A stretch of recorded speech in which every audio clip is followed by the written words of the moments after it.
Kemudian waktunya unlimited untuk setting, tapi sekarang isinya ada 372 data. Ini. Oke, variabel itu pertama tentu saja long itu dengan format float. Float ini ada koma-komanya, jadi nggak bulat gitu. Kalau integer dia kan bulat, tapi kalau float ini ada koma-komanya. Ini standar name-nya long itu, jadi langsung bisa baca. Kalau kalian bisa bahasa Inggris udah langsung jelas banget. Ini data apa? Nah, sama seperti latitude-nya juga. Kemudian yang penting itu ini, yang time-nya isinya apa sih? Ternyata presipitasi. Dia adalah flux presipitasi, mean total precipitation flux dengan unit kilogram meter persegi sekon min 1. Jadi dia per kilogram meter persegi sekon min 1, yang ini mirip sih dengan milimeter sebenarnya, nanti bisa ditransfer aja. Kalau ini masih sama dengan milimeter head flux, misalnya gitu.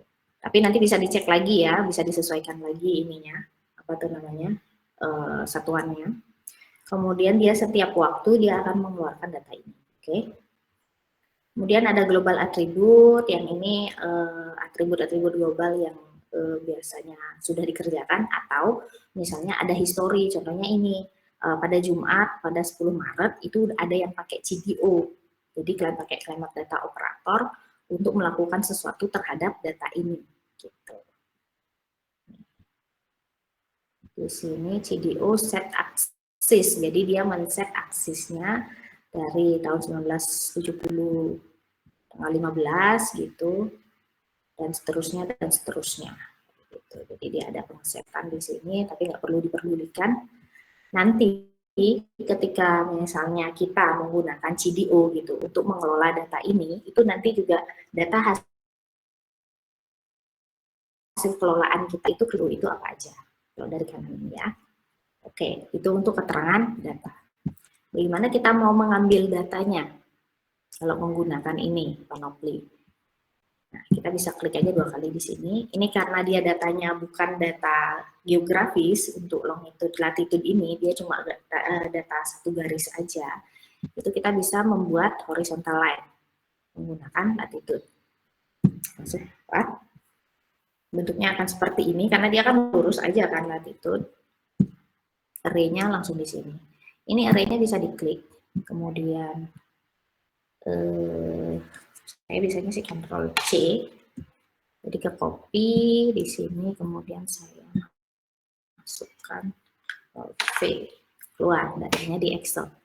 Atau kita bisa paste value. Oh enggak, pasti nggak bisa. Dia langsung harus Ctrl C, kemudian barulah kita blok C, kemudian baru kita pastenya transpose. Oke, bentar. Mensip. Oke, kita pindahin ke sini. Jadi keluar berapa aja sih lintangnya. Jadi dia punya lintang min 12, min 7, min 11,5 dan seterusnya ya. Ini kalau datanya satu garis. Biasanya lintang sama bujur itu satu garis. Yang penting itu di sini. Geografis dia ada 3 pilihan. Minggu lalu saya juga udah jelaskan. Yang pertama itu georeference. Jadi georeference ini jaraknya itu sesuai dengan koordinat geografis.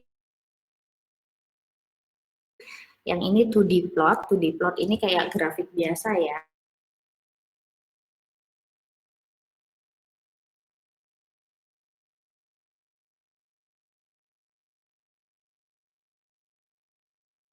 Jadi kemudian yang terakhir ini kita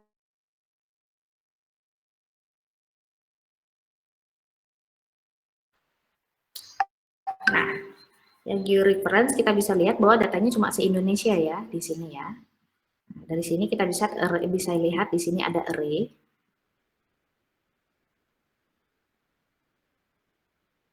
Kemudian diinterpolasi. Oke. Jadi di sini dia bentuk peta, kemudian dari satu array, kemudian diinterpolasi. Karena pilihannya memang satu array aja, dia cuma bisa menampilkan satu time step aja. Nah, di sini ada time step, ini adalah time step yang pertama, jadi dia tahun tanggalnya adalah 1970 Januari tanggal 15. Oke. Nah, ini keluar datanya. Tapi sebelum gitu, karena datanya kecil ya, kita ke map dulu biar lebih gampang. Dia pakai equirectangular di sini. Ini kita bisa pakai equirectangular regional. Kemudian kita setting ini longitude yang kita jadikan center itu 120 gitu misalnya. Oke. Nah, jadi kelihatan kan di tengah-tengah. Kemudian lebarnya mungkin kita bisa setting 80 mungkin. 80. Nah, jadi lebih lebar. Proportion. Jadi kalau misalnya proporsinya agak aneh, kita bisa fix proportion aja. Jadi kan seperti itu. Kayak gini cukup lah, kayak gini aja ya. Nah, ini kan udah kelihatan nih. Jadi bentuk petanya seperti apa. Nah, di sini selain yang itu, kita juga nggak bisa ngatur border, kita juga bisa mengatur spasinya. Misalnya kita maunya spasinya cuma 5, jadi dia lebih ini ya, lebih kecil kotakannya gitu. Kalau misalnya 10 gitu lebih besar. Kayak gini jadi. Oke, jadi pengaturan peta ini di sini semua, silahkan bermain sendiri. Kita masuk ke array, yang tadi saya bilang di sini time-nya 1 ya. 1, kemudian kita misalnya kedua. Jadi time step kedua. Ini pada bulan Februari, ini kelihatan bentukannya seperti ini. Ketiga, keempat, kelima, keenam, ketujuh, dan seterusnya. Oke. Kalau kalian misalnya mau mengambil satu time step saja, tapi seluruh peta, gitu. Misalnya yang ini tahun 1972 ya. Kita misalnya mau ambil yang tahun, enaknya tahun, coba ya, tahun 1975 bulan Januari misalnya. Kita mau ambil di sini. Ini datanya, ini bisa dilihat kan agak berputar seperti ini. Cukup besar sih. Ini. Lux presipitasinya, total precipitation-nya. Ini dalam milimeter ya. Biasanya sih kilogram meter min 2 S min 1 ini sama kayak milimeter. Kita jika mau data angkanya, kita bisa masuk ke array. Oke, jadi array udah kelihatan ya di sini ya. Bisa klik aja di sini. Nggak boleh. Oke. Kita bisa ambil datanya gitu misalnya. Ini bisa disetting dulu jadi floating point. Ini biasanya saya pakai Ctrl A. Jadi semuanya ke ambil. Ctrl C.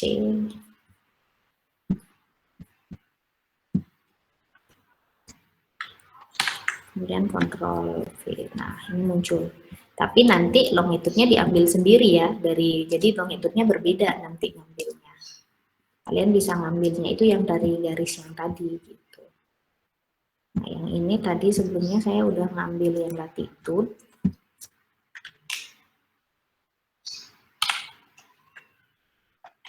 Kita copy aja ke sebelah. Nah, ini latitude-nya udah keluar ya. Longitude-nya ini kita ambil aja. Horizontal, ambil array, kemudian klik, Ctrl A, Ctrl C, kemudian sampai sini. Ini untuk Januari 1975. Jadi seperti ini kalau ngambil data area. Langsung ketemu data angkanya berapa. Sampai di sini jelas? Ada yang mau ditanyakan? Atau perlu diulangi?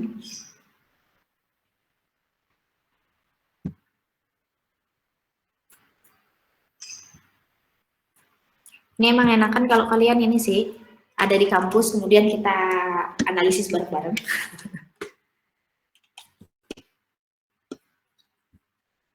Ini curah hujan bulanannya kelihatan ya. Terima kasih. Ada yang mau ditanyakan? Mohon izin Bu. Ya. Tadi itu masih belum paham yang cara cropping data itu Bu, yang NC itu Bu. bisa, apakah bisa Oh, dijelaskan lagi? cropping yang map itu ya, yang Iya, mapnya, yang cropping tadi, Bu. yang penampilannya. Oke, bentar ya.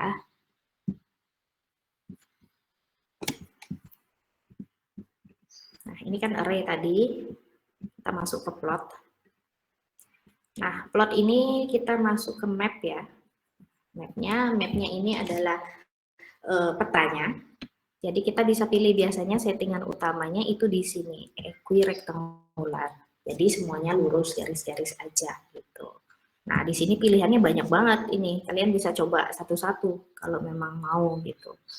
Kita pilih yang equirectangular regional. Jadi regional ini biasanya cuma area yang memang ada datanya doang gitu. Jadi dia otomatis milih enggak juga sih. Dia memperbesar menjadi areanya regional gitu aja sih. Nanti kita bisa setting agar dia itu memperlihatkan hanya data yang ada aja gitu. Jadi saya pilih yang ini, yang equirectangular regional. Oke. Di sini kita bisa setting, biasanya kalian akan settingan utamanya itu 0 seperti ini. Yang muncul itu malah Afrika, datanya hilang gitu. Tapi karena kita di Indonesia, langsung aja pakai 120 degree, ini udah di tengah-tengah, nah, langsung keluar kan hasilnya. Seperti itu, jadi kita ganti di sini menjadi sesuai dengan koordinat kita. Kemudian lebarnya mungkin kita bisa pakai sini 30 gitu misalnya. Oke, kemudian di sini 20 gitu misalnya. Nah, yang kita bisa fix proportion. Di proporsinya biar pas, nggak aneh, nggak terlalu stretch ya, nggak terlalu panjang, nggak terlalu tinggi gitu. Jadi kita bisa fix proportion sehingga kita menemukan peta yang cukup bagus untuk kita gunakan gitu. Nah, ini dia kan menggunakan latitudenya pas di 0 derajat. 0 derajat itu di sini. Makanya yang atas sama bawahnya nggak seimbang kan, karena memang Indonesia itu nggak pas banget 0 derajat ini bukan titik tengahnya. Itu sih, kalau mau ya bisa diubah juga biar atas sama bawahnya itu apa tuh namanya, dia setimbang. Yang lain juga bisa dipilih ya dari pilihan yang di sini. Oke, jadi bisa cylindrical dan lain sebagainya. Bottom lay ini banyak banget ini, jadi bisa dicoba. Yang mudah sih ini equirectangular regional. Sampai di sini jelas? Siap, jelas Bu. Terima kasih Bu. Oke, untuk ngambil array-nya jelas? Siap, jelas Bu. Oke, Ctrl A gitu ya, Ctrl C gitu, langsung copy ke Excel. Silahkan. Oke, itu salah satu kalau bentuknya peta. Sekarang kalau misalnya kita mau ngambil time series gitu di satu titik gitu misalnya. Bentar, kayak gitu dia yang masuk. Oke. Nah, kita mau ngambil time series bentuknya di satu titik, tapi kita pengen seluruh data gitu misalnya. Ini kita bisa ganti pemetaannya, terus ya. Kita bisa ganti, kita gunakan horizontal line. Nanti kita plotnya itu misalnya karena time series, jadi kita kan plot aksisnya itu pasti time kan, waktu, bukan latitude. Jadi waktu, itu misalnya kita bisa lihat, kemudian kita create. Nah, ini time seriesnya di seluruh waktu ya. Satu array, one array only, kemudian kita bisa pilih ininya.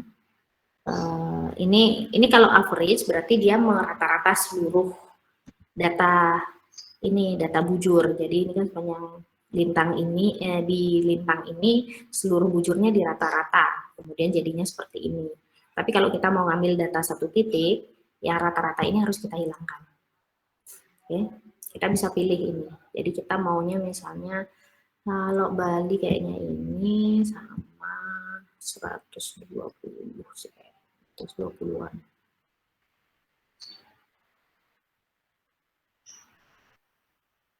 Ya anggap aja segini lah ya. Oke. Oh ini shooting juga ya. Nanti tuh ini aja deh. Oh masih tinggi juga. Oke, yang ini jadi kita bisa ngambil satu titik ya. Jadi titiknya kita pilih di sini. Coba saya lihat grid-nya. Ini aksis left. Kemudian aksis bottom berapa, reset. Nah, kalau di reset dia akan menyesuaikan sama datanya gitu. Jadi data tertingginya berapa, data terendahnya berapa. Dari sini aja kita udah bisa lihat fluktuasi presipitasinya itu seperti apa. Oke, jadi ada tahun yang tinggi, ada tahun yang rendah, kan kayak gitu kan.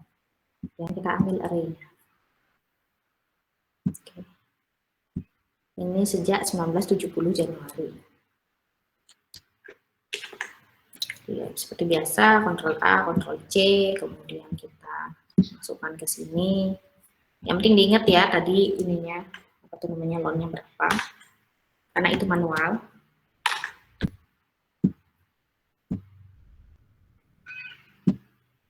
Oke.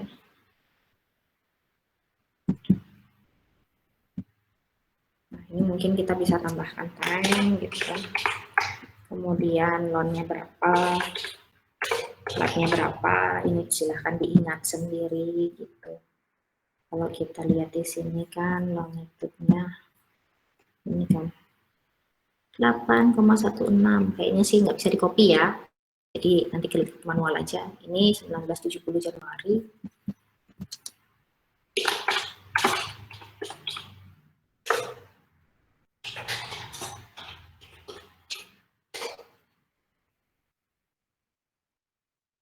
Oke, udah dapat data. Oke. Nah, tahun 2000 ternyata datanya. Oke, gitu. Nah, ini berapa sih presipitasinya? Nanti langsung bisa diolah setelah ini.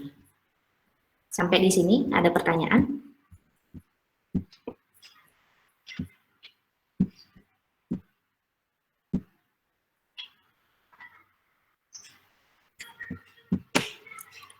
Gampang ya yang ini ya. Ini juga kalian langsung bisa cek juga time-nya apakah benar seperti yang terlihat gitu. Oh, dia cuma 000. Jadi memang sejak sih. Kalau NC itu memang sejak, kemudian ditambahkan 1, ditambahkan 2 kayak gitu. Jadi sama aja seperti ketika saya bikin di sini kan. Dari 70 Februari 70 kemudian langsung uruskan aja kayak gitu. Langsung bisa kelihatan datanya berapa. Oke. Sampai Desember 2000 tahun 2000 datanya. Oke, ada pertanyaan untuk Panoply?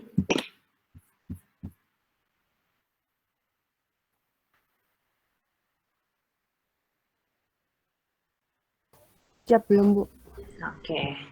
Kalau Panoply segitu aja sih, cuma untuk ekstrak yang lebih gampang dibandingkan dengan pengkodean. Jadi kalau kalian Python, kalian bisa menggunakan NetCDF 4 untuk ini, untuk mengekstrak gitu. Saya lupa di video saya udah ada apa belum.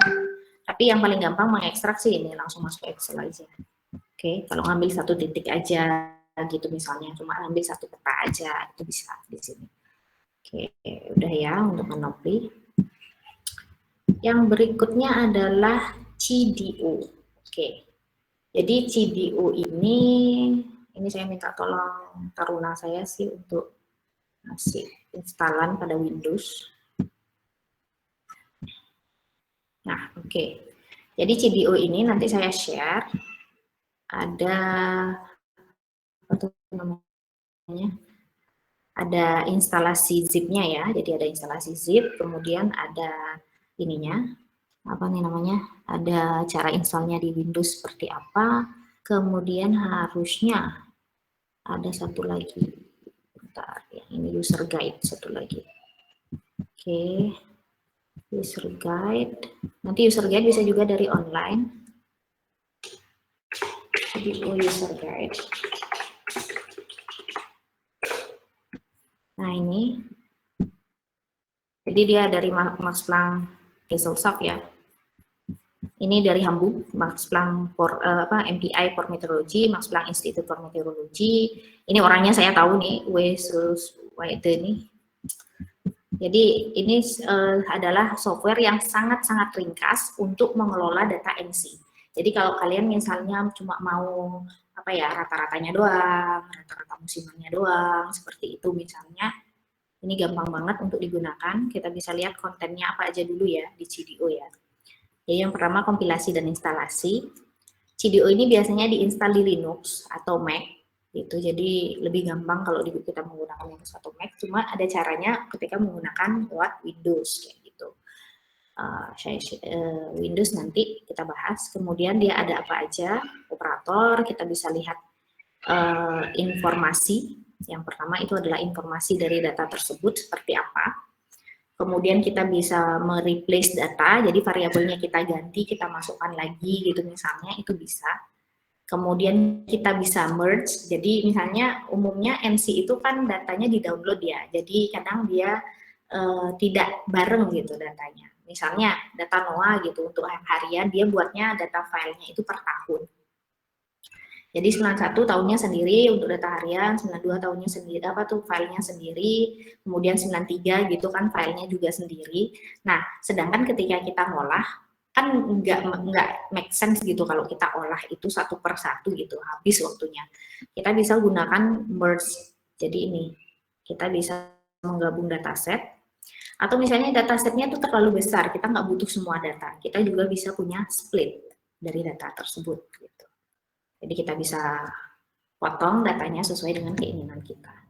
Kemudian di sini ada juga seleksi, jadi kita ngambil data juga bisa menggunakan seleksi, nggak harus pakai split. Saya lebih sering menggunakan select ini karena kita bisa mengambil time step apa aja yang mau kita ambil, atau kita bisa mengambil grid. Jadi misalnya satu area grid cuma area El Nino aja gitu, kita mau ambil itu bisa menggunakan CDO. Kemudian ada conditional selection, jadi kita hanya mengambil data, misalnya data curah hujan yang di atas 50 aja gitu misalnya, kita bisa ambil. Kemudian ada juga perbandingan, jika A, mana sih yang lebih besar, A atau B, dan lain sebagainya, itu ada. Kemudian ada modifikasi grid, atribut, dan lain sebagainya, ini jarang, sebaiknya tidak usah kita gunakan, cuma menghancurkan data kita aja sih, kecuali memang orangnya ini gini, memang dia penyedia datanya, biasanya banyak modifikasi, misalnya dia membuat file NC dari suatu data kayak gitu banyak. Tapi kalau kita sebagai pengguna nggak usah lah masuk ke sini. Kemudian yang paling penting itu di sini, arithmetic sama statistical value. Jadi di CDO itu ada, kita bisa mengevaluasi sebuah ekspresi atau kita bisa menggunakan matematikanya. Kemudian di sini juga kita bisa mengalihkan, atau kita misalnya mengalihkan bulanannya aja, data bulanan kita kalikan berapa gitu misalnya. Terus atau juga mungkin malah kita kurangi, itu bisa di arithmetic ini. Kemudian dia juga bisa menghitung statistical value, terutama kalau misalnya rata-rata, maksimum, minimum, persentil, itu udah sesuatu yang tidak perlu kita pusingkan kalau menggunakan CDO. Jadi ini kan jumlah juga kumulatif, di sini ada kita ada kumulatifnya, kemudian juga ada PCTL ya, ada statistiknya, maksimum, minimum, dan lain sebagainya, ada persentil, kemudian kita bisa gunakan, misalnya kita mau seluruh data, gitu, kita gunakan tim.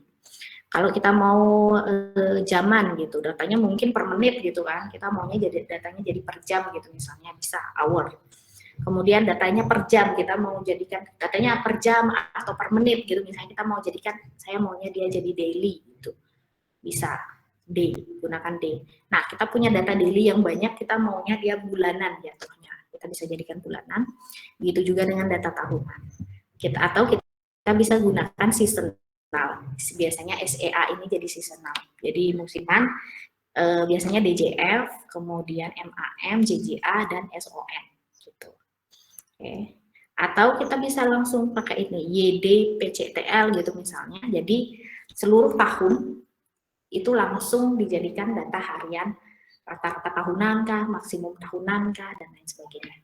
Jadi untuk data rata-rata klimatologis itu biasanya saya gunakan ini, Yemon Stat ini. Jadi Yemon Min, Yemon Max, Yemon dan lain sebagainya gitu di sini. Jadi langsung dia rata-rata 30 tahun bulanan itu langsung jadi satu kali kode kalau CDO menggunakan NC.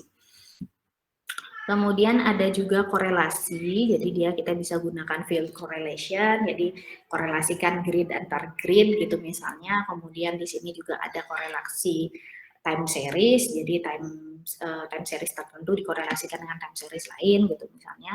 Ada regresi, ada D-trend ini trennya dikurangi sehingga tidak lagi ada efek perubahan iklim gitu yang tahunan gitu, sehingga kita hanya menganalisis kondisi intra tahunannya aja. Ada tren untuk melihat tren data itu seperti apa. Ada juga tren aritmatika. Berikutnya ada EOF, Empirical Orthogonal Function. Ini gampang kalau menggunakan CDO. Kemudian bisa juga lihat principal coefficient-nya, jadi langsung dapat gitu kalau pakai CDO itu. Ada juga interpolasi, jadi semua interpolasi data itu bisa digunakan. Kemudian transformasi ini nggak banyak sih saya gunakan, tapi banyak orang lain yang menggunakan yang ini, Fourier transformation, atau dia mencari spectral transformation dari datanya itu. Dan import atau ekspor data, jadi bisa dimasukkan, bisa dikeluarkan, gitu kan, mengekspor jadi apa. Ini yang misalnya di sini saya jarang ambil, karena ini berhubungan dengan struktur datanya, jadi saya jarang sekali gunakan. Oke, mungkin juga bisa mencari histogramnya, juga bisa, with transformation dan lain sebagainya, tapi saya jarang coba sih kalau yang ini. Ya, dan seperti itu. Oke, kita coba ambil yang ini. Jadi kalau kalian klik ini PDF-nya itu langsung masuk ke situ. Nah, di sini kita bisa nambah, add, subtract, kurang, mul, multiply, ini mengalihkan, atau divide, div, dengan kode, format kode yang sudah ada. Gitu. Jadi format kode contohnya udah ada, jadi kalian tinggal gunakan aja. Dan di sini juga udah dijelaskan bagaimana sih dia menghitung. Oke. Kayak gitu, ini bisa field minimum, field maksimum, dan lain sebagainya, banyak banget. Oke, itu dulu untuk kemampuan CDO. Sampai di sini ada yang mau ditanyakan?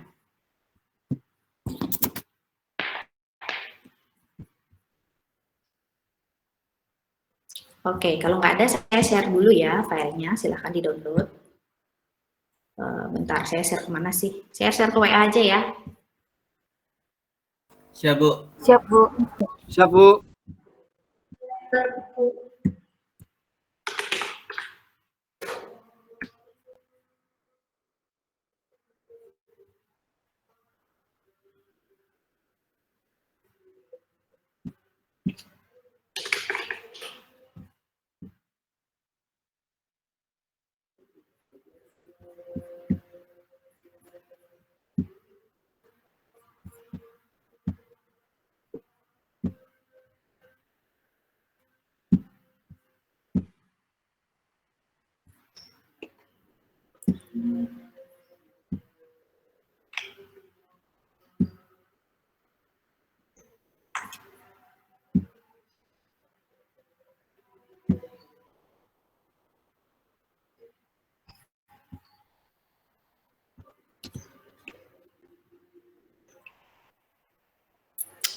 Oke, datanya udah saya share ke Ilil ya.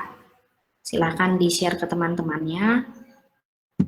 Di sini ada data zip sama ada data zip sama ada file Word. Jadi ini file Word-nya ini untuk menginstal CDO di Word. Gitu. Ini udah ada, buka dulu file RAM-nya, kemudian ekstrak ke suatu folder. Setelah diekstrak nanti ada ininya, ada masukannya. Gitu. Kemudian install CDO exe. Dan selesai, gitu sih. Oke. Nah, silahkan dilakukan terlebih dahulu yang ini untuk instalasi. Saya sendiri karena tipe pengguna Linux dan Mac saja ya, jadi saya sudah melupakan Windows sejak beberapa tahun terakhir, mungkin udah 5 tahun terakhir saya nggak pernah pakai Windows lagi.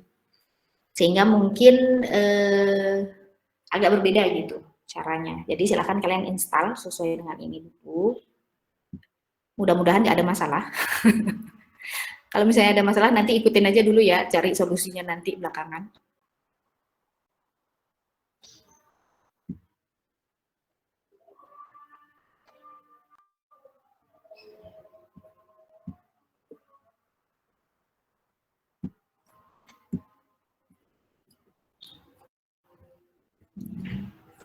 Silahkan di-download dulu, kemudian masuk ke folder, kemudian masuk ke command prompt, masuk ke filenya, jadi masuk ke ininya ya, masuk ke folder yang tempat folder di mana kalian masukkan CDU-nya, kan.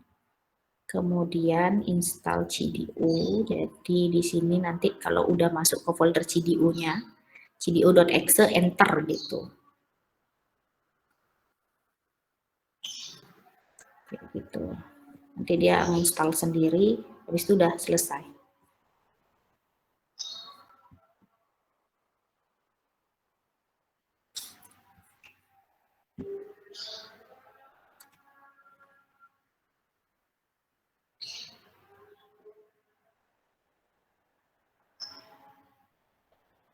Kalau yang mau sholat, sholat dulu ya. Nanti kita lanjut aja habis mungkin 12.10 kita lanjut aja ya. Nanti 12.10 yang mau sholat, yang mau makan dulu, udah silahkan.